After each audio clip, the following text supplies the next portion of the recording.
அத்தனை செல்வமும் உன்னிடத்தில் நான் பிச்சைக்கு செல்வது எவ்விடத்தில் வெறும் பாத்திரம் உள்ளது என்னிடத்தில் அதன் சூத்திரமோ அது உன்னிடத்தில் ஒரு முறையா இருமுறையா பல முறை பல பிறப்பெடுக்க வைத்தாய் புதுவினையா பழவினையா கணம் கணம் தினம் என்னை துடிக்க வைத்தாய் பொருளுக்கு அலைந்திடும் பொருளற்ற வாழ்க்கையும் துரத்துதே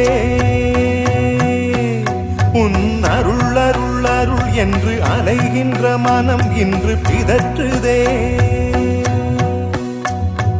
அருள் விழியால் நோக்குவாய் மலர்பதத்தால் தாங்குவாய் உன் திருக்கரம் என்னை அரவணைத்துனதருள் பெற